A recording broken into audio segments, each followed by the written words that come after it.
பாகிஸ்தானுடைய ஏவுகணை தலைமையகம் மற்றும் பாகிஸ்தானுடைய ஸ்ட்ராட்டஜிக்கல் நியூக்ளியர் ஹெட் குவார்டர்னு சொல்லி எந்த இடத்துல இருந்து அந்த ஏவுகணை நியூக்ளியர் வெப்பன் அவங்க யூஸ் பண்ணணும்னு நினைச்சாங்களோ அந்த இடத்துல 12 மிசைலை டார்கெட் பண்ணி ஒரு பட்டன் தட்டினா மூவ் ஆகிற அளவுக்கு வச்சுட்டு அதுக்கப்புறம் நம்ம பேசணும். எங்க விமானி இன்னைக்குள்ள வரத்துக்குள்ள வரலன்னா நாங்க திரும்ப இது பண்ணுவோம் அப்படின்னு சொல்லிட்டு 2 நிமிஷம்.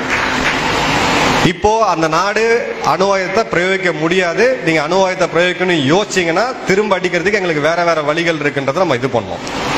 இதை விட முக்கியமா ஜெய்சங்கர் அவர்கள் தலைமையிலான அதிகாரிகள் அவர் தலைமையில 56 முக்கியமான நாடுகளுக்கு டிராவல் பண்ணி எல்லா நாடுகளுக்கும் தீவிரவாதத்துக்கு உண்டான புக்கை 17,000 பக்கம் ரெக்கார்டு டவுசியர்னு சொல்லுவாங்க அதை எடுத்துட்டு போய் காமிச்சு பாகிஸ்தானை தனிமைப்படுத்தி FATF சொல்லக்கூடிய பினான்சியல் ஆக்ஷன் டாஸ்க் ஃபோர்ஸ் அதோட கிரே லிஸ்ட்ல கொண்டு வந்ததும் அதுதான் பாகிஸ்தானுடைய சரிவுக்கு ஆரம்பம்.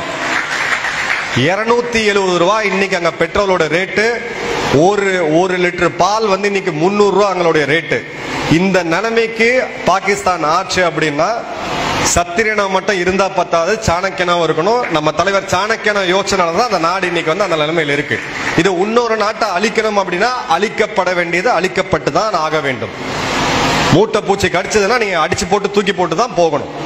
அந்த வேலையை தான் இப்ப வந்து பண்ணிருக்கோம். பாகிஸ்தான் தன்னுடைய வரலாற்றிலே 75 வருட வரலாறுலேயே வீக்கஸ்ட் பாயிண்ட்ல இப்ப இருக்கிறாங்க.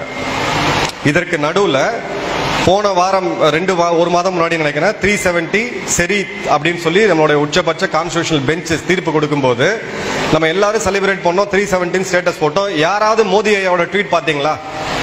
ஒரே ஒரு வரியில தான் போட்டார் அவர். அந்த ட்வீட் எந்த மொழியில அவர் எழுதியிருந்தாருன்னா உருதுல எழுதியிருந்தார்.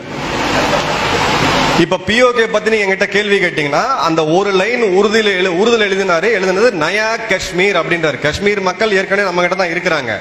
உருதுல எழுதினது பாகிஸ்தான் ஆக்கிரமிப்பில் இருக்க காஷ்மீர் மக்களுக்கு உண்டான மெசேஜ், சீக்கிரம் நீங்க நம்ம நாட்டோட அரவணைக்கப்பட போறீங்க அப்படின்ட்டு. இது எலெக்ஷன் ஸ்பீச் கிடையாது. அவருடைய ஒரு வார்த்தைக்கும் ஒரு அர்த்தம் இருக்குது. 2015 செங்கோட்டையில் நின்று அவருடைய சுதந்திர தின விழா உரையை நடத்தும் போது பலுச்சிஸ்தான் அப்படின்ற ஒரு வார்த்தை எடுத்தாரு. இன்னைக்கு பலுச்சிஸ்தான் எதிர்த்து நின்று பாகிஸ்தானை விட்டு பிரிஞ்சு போகணும் அப்படின்றாங்க. நம்ம PAK பத்தி பேசிட்டு இருக்கோம். அதுக்கு முன்னாடி பலுச்சிஸ்தான் தனி நாடா உருவாகி இல்ல இந்தியா கூட சேர்றதுக்கான வாய்ப்புகள் வந்து ரொம்ப ரொம்ப அதிகமா இருக்கு. சோ வெளியுறவு கொள்கை அப்படின்றது சத்திரியத்தனம் மட்டும் கிடையாது, சாணக்கியத்தனம். இந்த ஆர்டிகல் 370 வெர்டிக்ட் வரும்போது நம்மளுடைய வடக்கு ராணுவ தளபதி அவர் ஒரு பேட்டியில சொல்லியிருந்தாரு, நாங்க POK மீட்டெடுக்கிறதுக்கு ரெடியா இருக்கோம், இடத்த மார்க் பண்ணியாச்சு, எந்தெந்த இடத்துல தாக்குதல் நடத்துறோம் சொல்லிட்டு.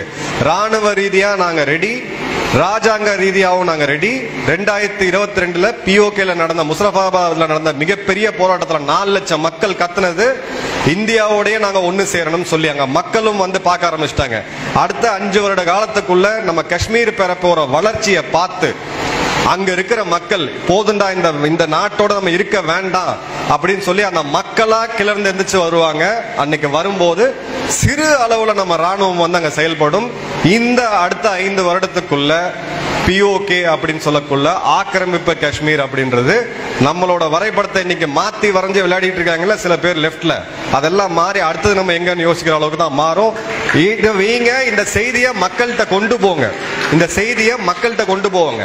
சும்மா வீராவேசமா பேசினா மட்டும் பத்தாது, ஃபேக்ட்ஸ் அண்ட் ஃபிகர்ஸ் வேணும். கன்வின்ஸ் பண்ணுங்க, அதை பண்ணி கொண்டு போங்க. அடுத்த முறை இந்தியா எங்க ஆரம்பிக்குது அப்படின்னு சொன்னீங்கன்னா தயவு செய்து காஷ்மீர் டு கன்னியாகுமரின்னு சொல்லாதீங்க, கில்கிட் பால்டிஸ்தான் டு கன்னியாகுமரி.